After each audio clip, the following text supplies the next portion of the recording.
masuk terkait permasalahan kampus Riau ini sudah banyak di kementerian. Sehingga rasa saya kalau akan membawa bukti ini itu tidak wewenang akan lagi, karena sudah banyak data yang masuk di Kementerian Agama terkait kampus Riau. Tentu pada hari ini kemarin saya sempat WA Pak Irjen Denny. Setelah pelantikan Prof itu dititipkan menjadi Sekjen Kemenak RI, dari PLT dititipkan menjadi Sekjen Kemenak RI, sehingga tugas dan wewenang Prof tentu berat ke depannya, baik mengevaluasi institusi pendidikan yang di bawah Kementerian Agama, terutama kampus-kampus Islam yang ada di Indonesia. Kita sadar Prof, sebelum Pak Menteri Fahru Razi memimpin Kementerian Agama RI, banyak problematika yang muncul di bawah Menteri Muhammad Buzi Menteri Lukman Hakim Saifuddin pada saat itu, sehingga muncullah polemik yang ada di situ, termasuk kampus Universitas Riau, ya, termasuk kampus Universitas Riau yang terlibat. Jadi masalah-masalah yang ada di Universitas Riau ini, Prof, sudah sampai pada saat Kejati pada hari ini, sudah dievaluasi pada Kejati. Kabar yang saya terima dari Bung Eli Kejati itu ada penetapan tersangka di bulan November, misal UIN. Kenapa saya berjumpa Prof sebagai Sekjen Kemenak RI? Harapannya sebelum keluar putusan itu, ya, Rektor Universitas Riau ini harus dievaluasi terlebih dahulu oleh internal Kementerian Agama RI.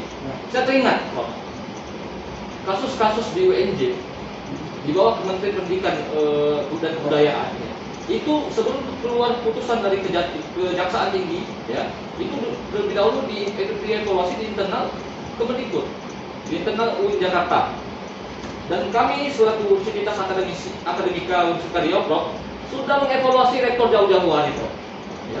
Sudah mengevaluasi rektor ini jauh-jauh hari, sudah menasihati, sudah kita nasihati berubah, tapi tidak berubah sampai saat ini, Prof, ya. Sampai saat ini tidak berubah. Saya bahas dulu, Prof, ya. Di sektor mahasiswa, Prof, aktualisasi karya mahasiswa ini direkam. Pelantikan ketua Dema, ya, dan lain sebagainya bisa sampai jam 5 subuh. Adinda bisa jadi ketua Dema, presiden mahasiswa Dema, datang nanti jam 6 subuh ke Universitas. Ini gila, Prof, sangat gila. Itu di sektor aktualisasi karya. Di sektor lainnya, upaya menyampaikan pendapat ini direkam di internal kampus UIN, baik di sektor mahasiswa, di sektor lainnya, di sektor alumni dan lain sebagainya, menyampaikan saat ini keluarlah BAP bagi mahasiswa, seolah-olah rektor Universitas Riau ini seperti Tuhan, Bro, ya, seperti Tuhan. Jadi menganggap dia betul-betul benar. Prof harus ingin tahu, ya, Prof harus tahu marwah kampus Universitas Riau itu besar sebenarnya di Riau. Selama ini, Prof, rektor yang didemo puluhan ratusan kali itu cuma adalah Profesor Dr. Mujahidin, Prof. Yang didemo ratusan kali itu adalah cuma rektor pada hari ini Profesor Dr. Haji Ahmad Mujahidin. Kalau seandainya ini rektor ini benar, Prof, tak mungkin gejolak itu terjadi di internal UIN dan di luar UIN. Ini sampai lembaga adat Melayu Riau berstatement, sampai Kejati Riau berstatement, sampai akademisi berstatement, sampai tokoh-tokoh Riau, pakar lingkungan ini berstatement terkait apa masalah di Universitas Riau pada hari ini. Jujurnya, Prof, sebelum saya datang ini, sejak datang di Jakarta ini, saya soal juga dengan tokoh-tokoh yang ada di Riau, masuk ketua PWU Riau, Bang Musli Ahmad dan lain sebagainya. Emang ini tidak bisa lagi diingatkan, Prof, ya, tidak bisa lagi diingatkan. Sudah dinasehati, berubahlah, apa yang patut diubah. Ternyata saya menduga bahwasanya kalau seandainya barang ini sudah basah, Prof, tidak bisa lagi diubah, Prof, ya. Sudah terlanjur basah dalam jebakan-jebakan yang tidak kita tahu. Pada hari ini, seperti arahan Pak Irjen kemarin saya WA, tolong desak ke Sekjen untuk mengadakan sidang Dewan Kehormatan Rektor Universitas Riau. Sungguh pada hari ini kami niat aksi nih, Bro, kawan-kawan mahasiswa alumni UIN Jakarta, ya, di Kemenak. Karena saya ingat kita punya adab dan etika. Saya ingin jumpa Prof dulu, mendengar tanggapan Prof seperti apa. Kalau mentok juga, maka saya pastikan Prof, kawan-kawan alumni Jakarta, alumni UIN Jakarta yang sudah menjadi orang-orang besar semua turun untuk di sini. mengevaluasi rektor universitas ya. Terlepas itu ada dugaan kasus korupsi, terlepas ada otoritatifnya di internal Universitas Riau dan lain sebagainya, gejolak ini muncul, ya. Sehingga butuh pendapat Prof mengenai ini, ya. Mungkin demikian Prof yang saya sampaikan, sedikit yang ingin saya sampaikan sebagai pembuka acara. Terima kasih Prof. Assalamualaikum warahmatullahi wabarakatuh. Bismillah,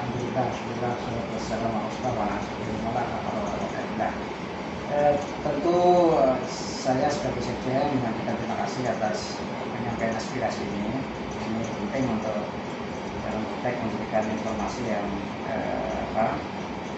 komprehensif terkait dengan pihak yang dalam hal ini yang dilaporkan dan lain. Jadi perlu Mas ketahui ya, memang pada level ini sebenarnya kan pertama Inspektorat Jenderal ini yang memiliki kewenangan untuk menginvestigasi. Yang kedua adalah karena UIN itu di bawah pembinaan dari Direktorat Jenderal Teknis, ini sebenarnya dari sana untuk kemudian secara bersama-sama Inspektorat Investigasi di Teknis mungkin kita lakukan, lalu kemudian kita lakukan langkah-langkah untuk dilakukan tanda petik tindakan yang setimpal dengan apa yang dilakukan. Prinsip kita menjunjung tinggi siapa yang salah dihukum itu pasti, ya itu saya jamin. Dan beberapa kali Mas tahu Rektor PN Pontianak juga sama bebas tugasan, itu adalah bagian, tapi harus melalui mekanisme yang saya rasa penting untuk waktu. Jadi harus memastikan bahwa betul-betul yang bersangkutan ini secara sah dan meyakinkan dia melakukan perbuatan yang melawan hukum, itu satu. Nah, pada taraf konteks temuan BPK itu dari 42 miliar atau 47 atau 45 itu sampai ini yang masih tertanggung adalah sekitar 5 miliar. Itu jelas. Jadi BPK sudah memberikan deadline waktu, kalau sampai waktunya tidak bisa, baru itu kemudian ada langkah-langkah dalam tanda petik tadi ada dia merugikan negara dalam konteks 5 miliar itu, sehingga itu kita menunggu itu. Yang kedua, Dewan Kehormatan itu tidak ada, yang ada adalah Dewan Pertimbangan Kalian, bukan ya namanya DPK, Dewan Pertimbangan Kepegawaian tingkat 1 namanya, itu untuk unit eselon 1, 2 dan para rektor dalam ini. Nah, sidang ini itu biasanya diinput dari laporan Inspektorat Jenderal kepada Menteri. Menteri kemudian memberikan disposisi kepada kami untuk disidang di BPK. Nah, sampai saat ini Pak Menteri baru membaca laporan dari Inspektorat Jenderal pasca investigasi itu. Investigasi juga sama, jadi rekonsiliasi tindak lanjut hasil temuan BPK itu pada tahun ini pada level angka 5 miliar itu tadi. Jadi itu dari sisi untuk terkait soal kondusivitas ini tentu Inspektor Jenderal juga akan melaporkan itu. Jadi kami posisi menunggu disposisi kami untuk sidang BPK. Mekanisme itu. Jadi setelah penting diskusi, Mas ini baru tahap membaca laporan Inspektor Jenderal. Dan saya rasa laporan ini sudah sesuai dengan bukti yang ada di lapangan, sesuai yang Mas sampaikan dalam konteks tadi. Jadi kita tidak mengenal itu kawan, bahkan IAIN Pontianak itu kawan akrab saya, sahib saya benar. Ketika dihukum ya kita hukum. Jadi kita profesional sesuai dengan mekanisme yang ada. Jadi jangan meragukan integritas kami lah. Jadi kita tidak menang dulu siapapun yang melanggar aturan, yaitu kena sanksi. Ya, banyaklah panggil Kementerian Agama Sumatera Selatan juga pembebasan tugas. Jadi era sekarang sebenarnya era luar biasa penegakan sistem pegawai. Ya, banyak yang pembebasan tugas dalam hal ini. Ya, banyak kemudian tampil Jawa Tengah juga pembebasan tugas laksana. Jadi banyaklah. Tetapi harus betul-betul memang kita juga ingin salah dalam langkah, harus betul memastikan verifikasi ini harus benar. Jadi maka tim Inspektorat Jenderal kemarin langsung bersikap untuk ke sana dan melakukan investigasi. Jadi itu yang pertama yang perlu kami sampaikan ya. Jadi kami tetap komitmen untuk penegakan hukum. Siapa yang salah wajib hukum. Tapi kesalahan itu harus timpal dengan hukumannya itu tadi. Jadi hukuman yang kita jatuhkan itu adalah sesuai dengan hukuman. Jadi kalau pada tingkat tidak ada kita mengacu pada PP 53 kalau soal disiplin tadi. Soal disiplin, jadi misalkan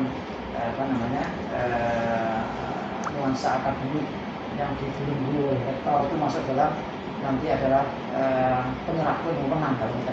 Itu saya rasa inspektorat juga sudah melakukan hal itu. Kita masih menunggu. Jadi sebenarnya kami hanya mengkoordinasikan nanti ketika ada disposisi untuk disidang BPKK. Karena mekanisme itu Pak Ejen itu hanya memberikan tembusan kepada saya. Itu saya sudah baca sebenarnya. Ya. Tapi kita menunggu instruksi dari Pak Menteri untuk mesidang BPKK. Dan Pak Menteri dalam hal ini sangat-sangat komitmen terhadap penegak hukum. Ya.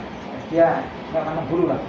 Jadi karena seorang TNI ya tegas dalam melakukan tindakan itu. Dan itu sudah terbukti. Ada ratusan yang sudah dibebaskan. Belum lagi guru madrasah, kemudian pegawai sipil, kemudian rektor, kakanwil, kepala biro itu semuanya sudah terkena bukti semasa 1 tahun lebih itu ratusan yang sudah kena sanksi. Ini tinggal nunggu waktu aja sebenarnya kita lakukan apa seperti itu. Jadi teman-teman harus sabar dulu lah biar beri kebebasan kami untuk melakukan penelaahan sesuai dengan porsi yang yang dilakukan. Bahwa informasi itu secara sudah dimasuk Dimas itu nanti mekanisme Dimas di inspektorat sudah melakukan investigasi sesuai dengan laporan yang dia. Jadi inspektorat sudah turun ya Pak ya? Sudah laporan sudah. Jadi dan saya sudah ada perbusan. Tapi kan ini kan rahasia nanti. Rahasia. Tapi saya menduga ini inspektorat sangat profesional. Bahkan pengalaman yang lalu untuk kesalahan sedikit saja yang itu merambah pada wilayah itu ada ancaman kebebasan dalam konteks tidak mandang rupiahnya. Itu ada rupiahnya tidak sampai 1 juta saja sampai pembebasan jabatan, apalagi sampai ke negara. Ini perlu diketahui oleh Anda semuanya dalam konteks ini. Jadi sudah kerja profesional, rekomendasi lah kemudian kita nanti atas perintah Menteri untuk menyidangkan, lalu kita tumpuk semuanya termasuk pendis yang menjadi pembinaan dan eselon 1 lainnya untuk menghasilkan lalu keputusan apa baru kita kemudian serahkan Menteri mendiskusi lagi untuk memberikan sanksi apa yang diperlukan.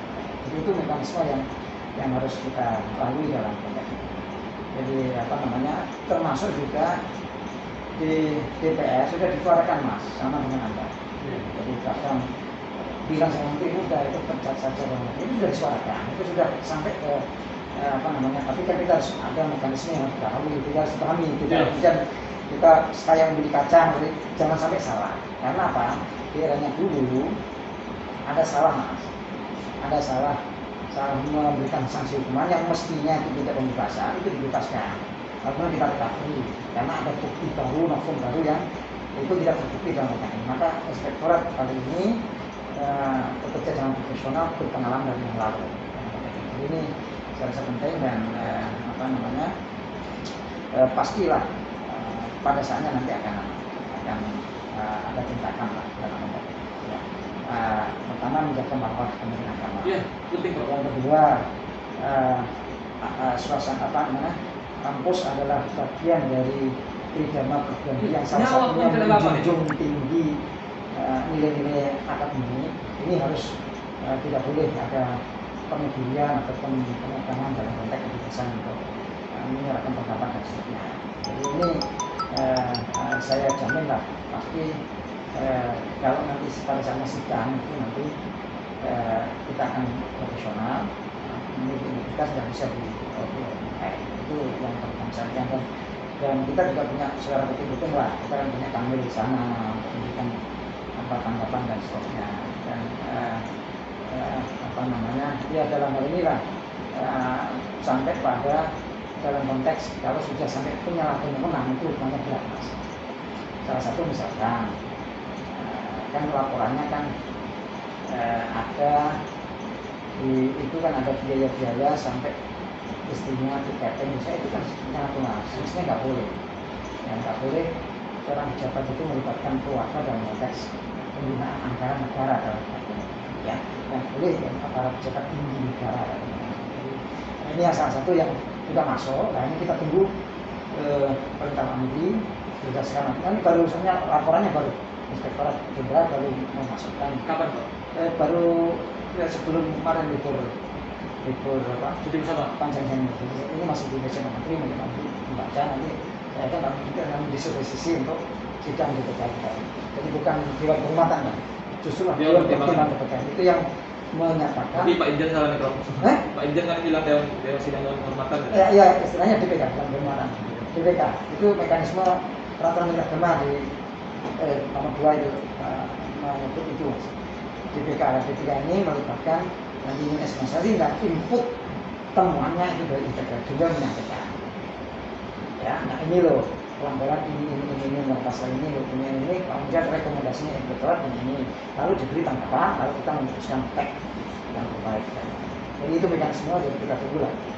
Jadi gini Prof, apa yang menyampaikan kawan-kawan dari kita melalui ini Prof ya.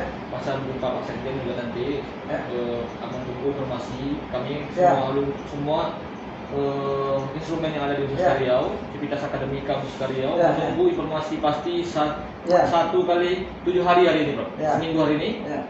Silakan Pak Sekjen dan Menteri memfollow up terkait sidang pertimbangan pegawai ini. Jangan sampai ini Pak Sekjen keluar putusan dari Kejati seolah-olah Kemenak selama ini melupakan kasus Universitas Riau.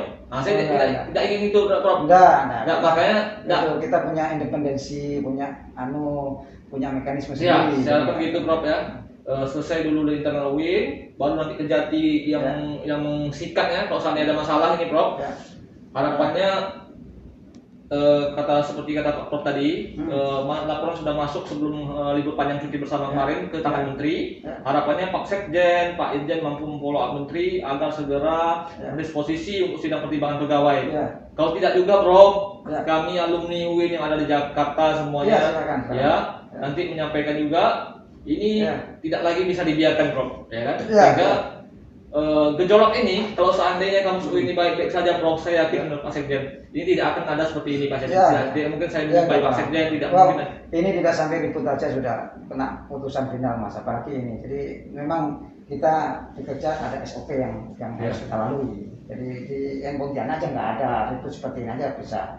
Ini ada di Sumatera Selatan, kemudian di Jawa Tengah juga gitu, apalagi misalnya udah terbaca, tapi kita ada mekanisme SOP yang harus kita lalui. Iyalah Pak Sekjen, saya mengucapkan terima kasih waktu Pak Sekjen.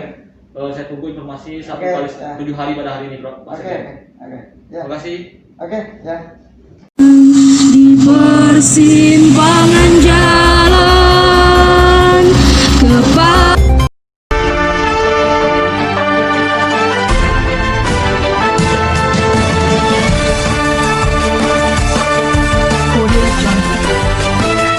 Assalamualaikum warahmatullahi wabarakatuh. Alhamdulillah, assalatu wassalamu ala rasulillah Sayyidina wa maulana wa habibina Muhammad ibn Abdullah wa ala alihi wa ashabihi wa ummatihi ila yaumil qiyamah. Min yaumina hadha ila yaumil bi'atsah wa yaumin nahdha wa ba'd. Yang saya hormati Bapak Menteri Agama Republik Indonesia, para pejabat eselon 1 Kementerian Agama Republik Indonesia, yaitu Bapak PLT Sekjen Kemenak RI, Bapak Inspektur Jenderal Agama RI, Bapak Direktur Jenderal Pendidikan Islam Kementerian Agama RI, Bapak Direktur PTKI Kementerian Agama RI, dan seluruh pejabat yang hadir. Terkhusus salam takdim dan hormat saya kepada orang tua kami, anggota DPR RI yang terhormat Bapak Dr. Agus Haji Ahmad MSI, anggota DPR RI dari fraksi Demokrat yang duduk di Komisi 8 DPR RI. puji dan syukur mari sama-sama kita persembahkan kehadirat Allah Subhanahu wa taala yang diiringi dengan sholawat dan salam buat junjungan kita Nabi Muhammad sallallahu alaihi wasallam. Pak Menteri, Pak Ahmad, dan seluruh pejabat yang saya hormati serta seluruh masyarakat yang mendengarkan video ini.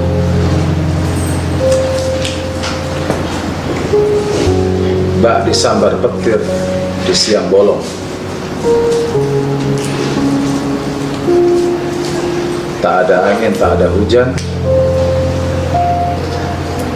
Saya kemarin menerima video dan sebaran FB dari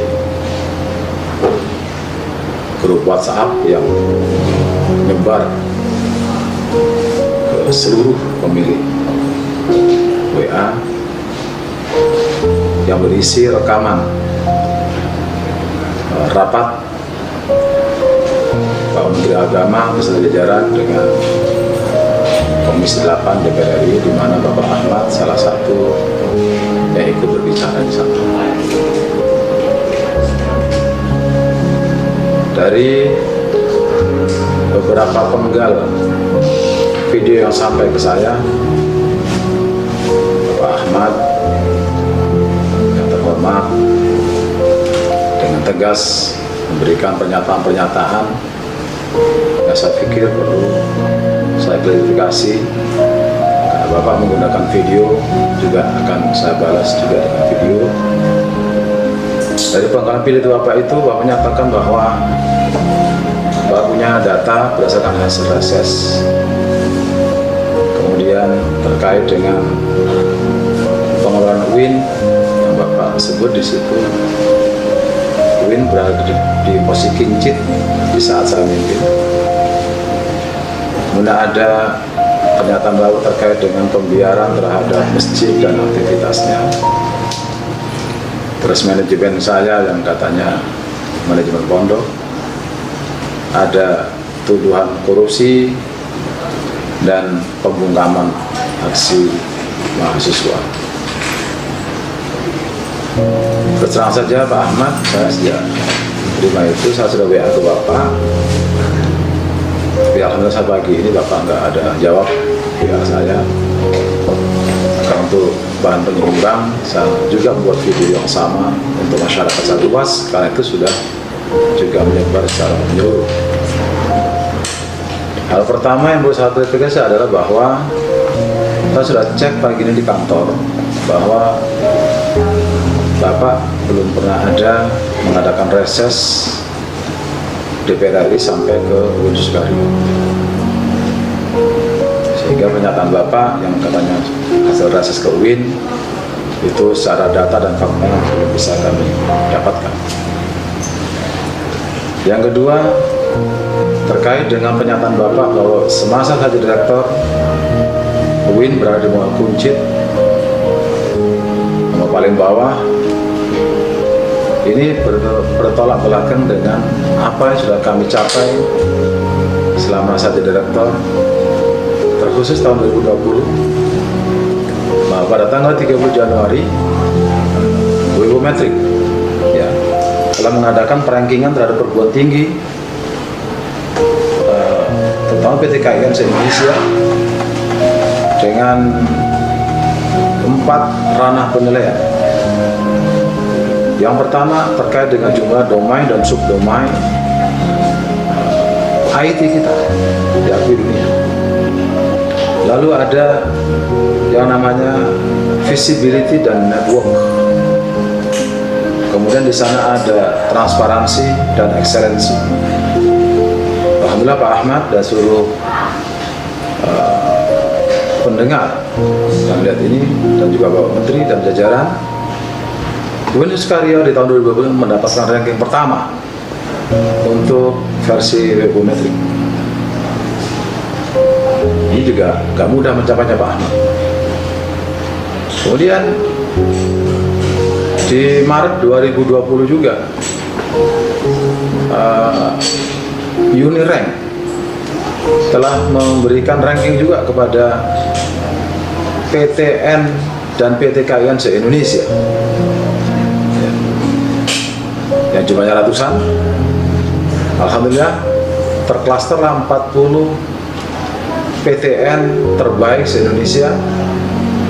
Yang nomor 1 tetap UGM, UI dan sebagainya. Dan kita berada di ranking 30. Di bawah kita ada UIN Sunan Kalijaga dan sebagainya. Artinya apa? Bahwa insya Allah dengan langkah dinamis yang pasti kita bisa melakukan terobosan-terobosan terbaik untuk mencapai apa yang kita cita-citakan menjadi World Class University sesuai dengan visi UIN Suskaryo bahwa kita ingin menjadi pilihan utama tingkat dunia. Dan yang perlu diperhatikan semua bahwa ketika saya masuk menjadi rektor UIN Suskaryo pada tanggal 2 Juli 2012, prodi yang mendapat nilai A itu baru sekitar 8. Dan sekarang di tahun 2020, dalam 2 tahun terakhir kita sudah bisa mencapai 22 prodi yang mendapatkan akreditasi A atau unggul. Dan ini insya Allah di tahun 2021 kita berusaha keras agar akreditasi institusi kita juga mencapai unggul. Dan ini sudah menjadi salah satu bagian dari Renstra Kementerian Agama yang beberapa hari lalu telah dibahas bersama-sama dengan Pak Dirjen dan eselon 1 lain. Oleh karena itu, kepada Bapak Ahmad saya mohon agar dalam berikan pernyataan nanti juga memakai data-data yang valid sehingga tidak membingungkan masyarakat secara umum. Kemudian hal ketiga Bapak soroti adalah terkait dengan pembangunan masjid dan aktivitasnya. Bapak Ahmad yang terhormat, Masjid UIN Suskaryo itu sampai detik ini atau paling tidak sampai tanggal 29 November 2019 ketika Inspektorat Jenderal Kementerian Agama mengadakan audit tentang barang milik negara, statusnya adalah KDP, konstruksi dalam pembangunan. Masjid ini mulai dibangun tahun 2012 dengan 5 tahap pencairan dana yang kumulasinya mencapai 49 miliar sekian. Di 5 kali pencairan, pertama 9 miliar, kedua 4 miliar, ketiga 13 miliar, keempat 3 miliar, dan yang kelima 18 miliar. Kondisi fisik masjid hari ini bisa tegaskan Pak Ahmad, silakan nanti saya undang dengan segala hormat kepada Pak Ahmad untuk melihat fisik masjid, silakan dilihat. Kondisi tiang-tiang utama sudah keropos, Pak, rapuh.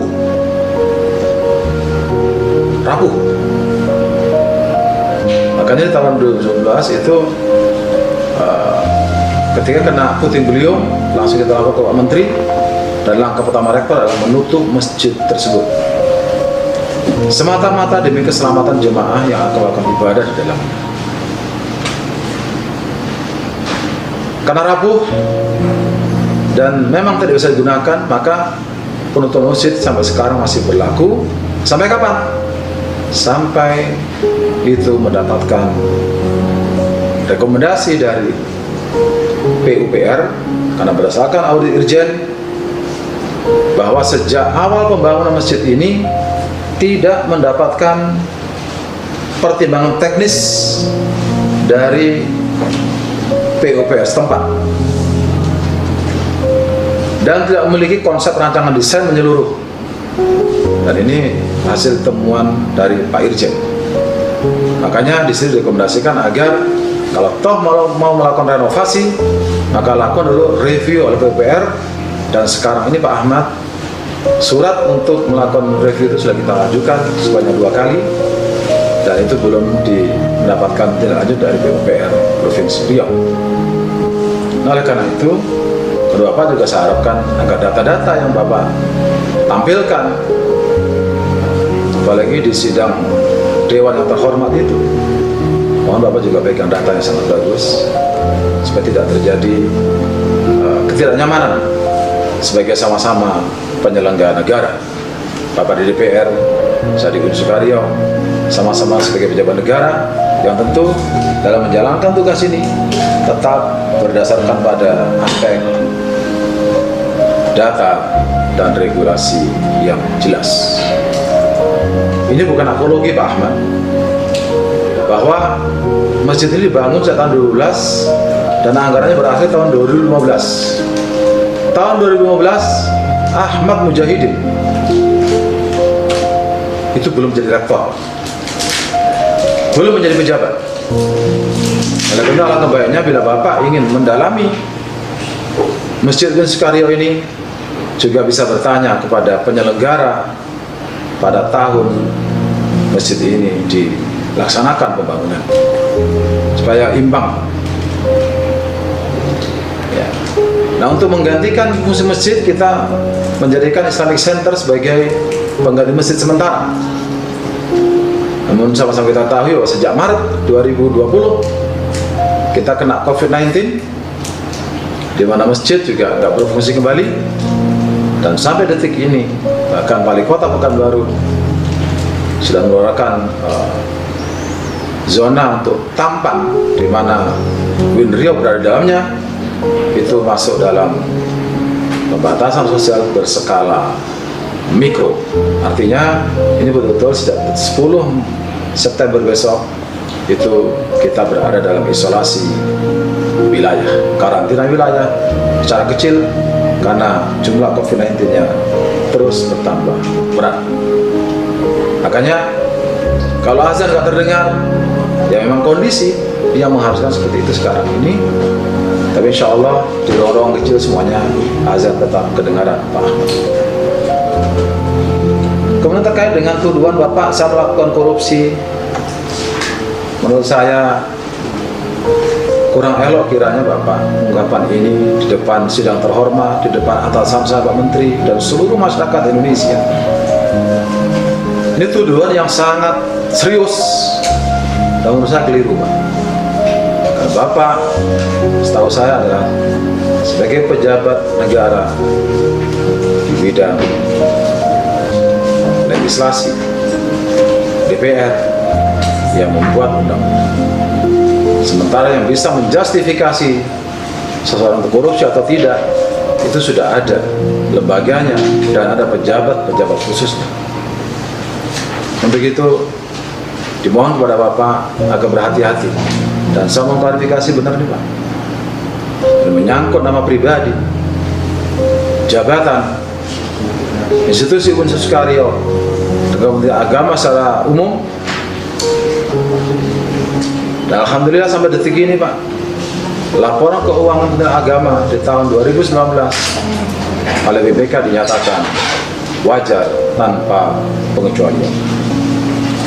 Ya kalau di sana sih masih ada sedikit kekurangpahaman, ada pengembalian honorarium yang berlebih, itu ada yang bisa kita lakukan penyelesaiannya dengan sangat baik, ditindaklanjuti, dan sampai detik ini tidak ada tuduhan korupsi dari lembaga-lembaga resmi negara kepada Rektor Budi Sukaryo secara khusus, dan mohon kepada Bapak untuk klarifikasi dengan sebaik-baik.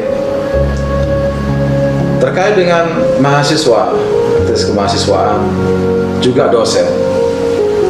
Ya Bapak dengan bangga bahwa banyak dosen yang melapor kepada Bapak, mahasiswa melapor kepada Bapak.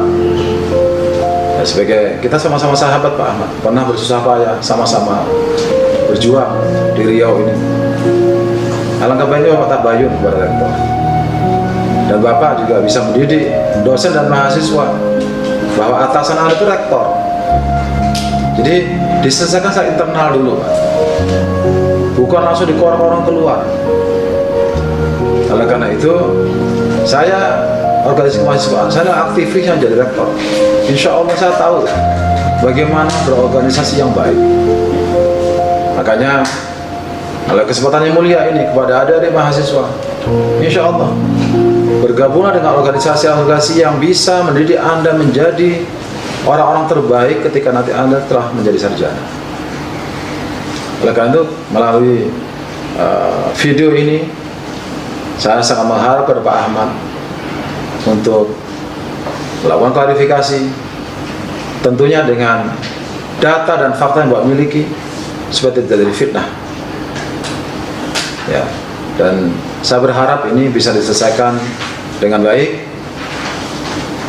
dan saya tunggu klarifikasi Bapak.